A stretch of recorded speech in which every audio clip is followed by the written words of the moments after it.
Welcome to Telangana raising news. దేశంలోని అత్యంత నాణ్యమైన నివాసయోగ్యమైన నగరంగా మన హైదరాబాద్ను రూపొందించేందుకు భారీ ప్రణాళికను సిద్ధం చేశాం.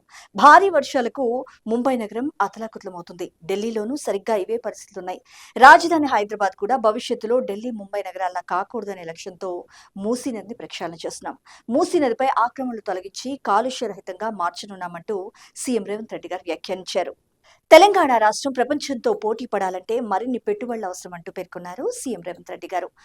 వేగంగా పారిశ్రామిక అభివృద్ధి, మౌలిక సదుపాయాల కల్పనతో వచ్చే 20 ఏళ్లలో దేశ ఆర్థిక వ్యవస్థలో 10% తెలంగాణ భాగస్వామ్యం ఉండేలా కృషి చేస్తున్నామంటూ పేర్కొన్నారు. దీనిలో భాగంగా 2034 లోపు $1 ట్రిలియన్ ఆర్థిక వ్యవస్థ, అలాగే 2047 నాటికి $3 ట్రిలియన్ ఆర్థిక వ్యవస్థగా ఎదిగేందుకు కార్యాచరణ ప్రణాళికను రూపొందించామంటూ సీఎం రేవంత్ రెడ్డి గారు వెల్లడించారు.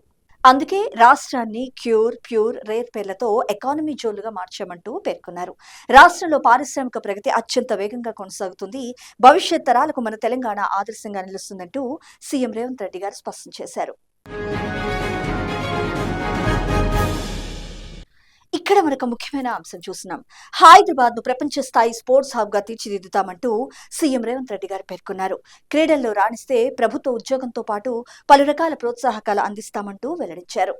ఎలాంటి ప్రభుత్వ రాజకీయ జోక్యం లేకుండా రాష్ట్రంలో క్రీడలు, క్రీడా వర్సిటీ నిర్వహణ ఉంటుందంటూ తెలిపారు. రాష్ట్రంలో క్రీడా రంగానికి పునర్వైభవం తీసుకురావడమే తమ లక్ష్యమంటూ ప్రకటించారు. 2000 దశకంలో జాతీయ క్రీడలు, ఆఫ్రో ఏషియన్ గేమ్స్, ప్రపంచ మిలిటరీ క్రీడల వంటి అత్యంత ప్రతిష్టాత్మక పోటీలకు ఆతిథ్యమిచ్చిన ఘనత మన హైదరాబాద్ కుందంటూ ఈ సందర్భంగా సీఎం రేవంత్ రెడ్డి గారు గుర్తు చేశారు. 2036 ఒలింపిక్స్ కు మన హైదరాబాద్ నగరం వేదిక కావాలి, అదే నా లక్ష్యమంటూ సీఎం రేవంత్ రెడ్డి గారు వెల్లడించారు. 2028లో గచ్చిబౌలి స్పోర్ట్స్ డిస్ట్రిక్ట్ క్రీడా విశ్వవిద్యాలయాన్ని ప్రారంభిస్తామంటూ తెలిపారు సీఎం రేవంత్ రెడ్డి గారు. ఈ సందర్భంగా సీఎం రేవంత్ రెడ్డి గారికి పీటీ ఉషా ప్రత్యేక కృతజ్ఞతలు తెలిపారు. ఇక్కడ మనకు ముఖ్యమైన అంశం చూసినాం. సర్పై పూర్తి అప్రమత్తంగా వ్యవహరించాలి. ఎంపీలు, బిఎల్ఏలతో కాంగ్రెస్ పార్టీ రాష్ట్ర వ్యవహారాల ఇన్ఛార్జ్ శ్రీ మీనాక్షి నటరాజన్ గారు, PCC chief MLC Mahesh Kumar Goud గారు భేటీ. ఓటర్ల జాబితా ప్రత్యేక సమగ్ర సవరణ సర్ ప్రక్రియలో ఎలాంటి నిర్లక్ష్యానికి తావు లేకుండా పూర్తి అప్రమత్తంగా వ్యవహరించాలని, అర్హులైన వారి ఓటు రక్షణే ప్రధాన లక్ష్యంగా పనిచేయాలని కాంగ్రెస్ పార్టీ తెలంగాణ రాష్ట్ర వ్యవహారాల ఇన్ఛార్జ్ మీనాక్షి నటరాజన్ గారు, PCC chief MLC Mahesh Kumar Goud గారు పేర్కొన్నారు. సర్ కార్యక్రమం, బూత్ స్థాయి ఏర్పాట్లు, బిఎల్ఏల పనితీరుపై పార్లమెంటు నియోజకవర్గాల వారీగా నిర్వహించే జూమ్ సమావేశంలో వారు పాల్గొన్నారు. సర్ ప్రక్రియ, బిఎల్ఏల పనితీరు, ఓటర్ల జాబితా పరిశీలన, అవసరమైన పత్రాల సేకరణ, అర్హుల ఓట్ల పరిరక్షణకు తీసుకుంటున్న చర్యలపై ఈ సందర్భంగా వివరాలు అడిగి తెలుసుకున్నారు. ఇక్కడ మనకు ముఖ్యమైన అంశం చూసినాం.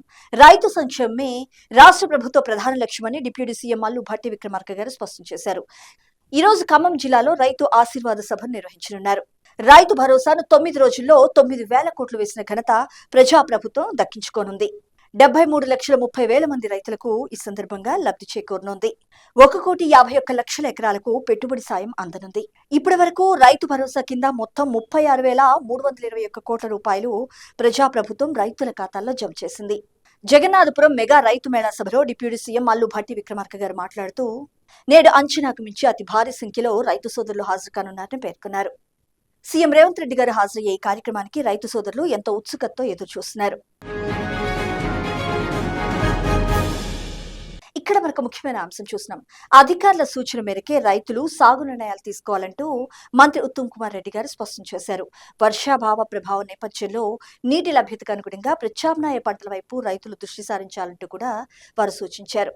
ఎలనినో సవాళ్లను శాస్త్రీయ పద్ధతిలో ఎదుర్కొని రైతు ప్రయోజనాలను కాపాడేందుకు ప్రజాప్రభుత్వం అన్ని శాఖల సమన్వయంతో ముందుకెళ్తుందంటూ స్పష్టం చేశారు. ఇక్కడ మనకు ముఖ్యమైన అంశం చూసినాం. సాంప్రదాయేతర విద్యుత్ ఉత్పత్తిలో మన తెలంగాణ క్లీన్ గ్రీన్ ఎనర్జీకి చిరునామాగా మారిందని మంత్రి దుద్దిళ్ల శ్రీధర్ బాబు గారు వెల్లడించారు. వచ్చే ఏడాదిలో దేశవ్యాప్తంగా 300 గిగావాట్ల విద్యుత్ వినియోగం ఉండబోతుందంటూ స్పష్టం చేశారు. దీన్ని అవకాశంగా మార్చుకుని ప్రీమియర్ ఎనర్జీ వంటి సౌర విద్యుత్ మాడ్యూల్స్ ను తయారు చేసే సంస్థలను ప్రోత్సహిస్తున్నామంటూ తెలిపారు.